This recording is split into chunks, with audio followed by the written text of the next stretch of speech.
Hi friends అందరికీ. ఇప్పుడు పిండి నానబెట్టి రుబ్బే పని లేకుండా అప్పటికప్పుడు సింపుల్గా బ్రేక్ఫాస్ట్ ఎలా చేసుకోవాలో చూపిస్తాను. ఒకసారి మీరు కూడా చూడండి. దీనికోసం అయితే ముందు ఒక కప్పు అన్నాన్ని నేను మిక్సీ పట్టి పెట్టుకున్నాను. అంటే చేతితో కూడా స్మాష్ చేసుకోవచ్చు, కానీ కొంచెం మెత్తగా ఉండాలంటే మిక్సీ పట్టుకుంటే బాగా మెత్తగా అవుతుంది. ఇప్పుడు ఆ అన్నంలోకి ఒక అరకప్పు గోధుమ పిండి, అరకప్పు బియ్యం పిండి వేసి స్పూన్ తోటి బాగా కలుపుకోవాలి. కొన్ని వాటర్ వేసుకుంటూ బాగా కలుపుకోవాలి. అన్నం అయితే కొంచెం ముద్దలు ముద్దలు ఉంటుంది కదా, అలా కాకుండా దోశ బ్యాటర్ వచ్చేలాగా మంచిగా పిండి అన్నం కలిసిపోయేలాగా కొన్ని వాటర్ వేసుకుంటూ కలుపుకోవాలి. ఇప్పుడు ఈ పిండిని మంచిగా కలిపి పక్కన పెట్టుకోవాలి. మీకు టైం ఉందనుకుంటే ఒక అరగంట సేపు అయినా పక్కన పెట్టుకోవచ్చు. అప్పుడు కొంచెం మంచిగా వస్తుంది మెత్తగా.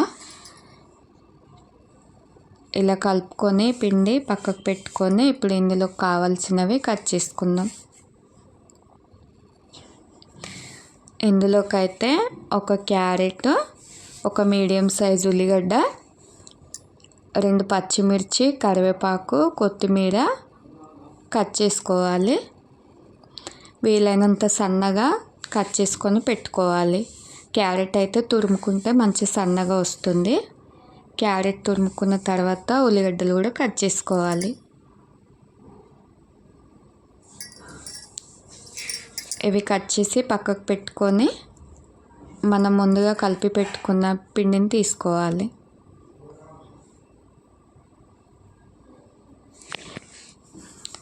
మన వీడియో ఎవరైనా కొత్తగా చూస్తున్నట్టయితే ప్లీజ్ లైక్ చేయండి, మన ఛానల్ని అయితే సబ్స్క్రైబ్ చేసుకోండి. ఇప్పుడు ఈ పిండిలోకి మనం తురుముకున్న క్యారెట్, కట్ చేసుకున్న ఉల్లిపాయ ముక్కలు, కొంచెం కరివేపాకు, సన్నగా కట్ చేసుకున్న కొత్తిమీర, పచ్చిమిర్చి, ఇందులోకైతే నేను ఒక హాఫ్ స్పూన్ కారం కూడా తీసుకుంటున్నా.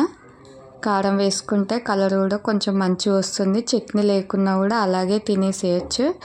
ఇప్పుడు తగినంత ఉప్పు వేసి మళ్ళీ బాగా కలుపుకోవాలి స్పూన్ తోటి. ఇవన్నీ బాగా కలిసేలాగా బాగా కలుపుకోవాలి. ఎక్స్ట్రా వాటర్ కావాలనుకుంటే ఇంకా కొన్ని వాటర్ వేసి మంచిగా దోశ బ్యాటర్ లాగా కలుపుకోవాలి.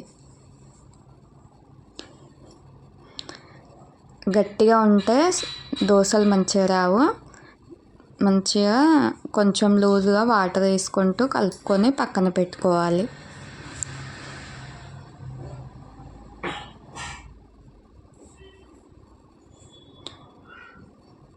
ఇలా మంచిగా కలుపుకోవాలి. కలుపుకున్న తర్వాత స్టవ్ మీద ఒక పెంక పెట్టుకొని అందులోకి ఆయిల్ వేసుకోవాలి. ఆయిల్ వేడైన తర్వాత మనం కలుపుకున్న పిండి వేసుకొని మంచిగా రౌండ్గా స్ప్రెడ్ చేసుకోవాలి.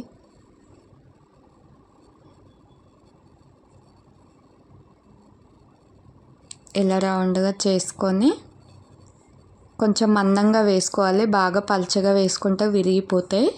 కొంచెం మందంగా వేసుకొని దానిపైన ఆయిల్ వేసి మూత పెట్టి ఒక 5 నిమిషాలు లో ఫ్లేమ్ మీద ఉడికించుకోవాలి. మనం అన్నంతో చేస్తున్నాం కాబట్టి ఉడకనికైతే కొంచెం టైం పడుతుంది. మంచిగా ఆయిల్ వేసి మూత పెట్టుకొని 2 సైడ్లా బాగా ఉడకనివ్వాలి.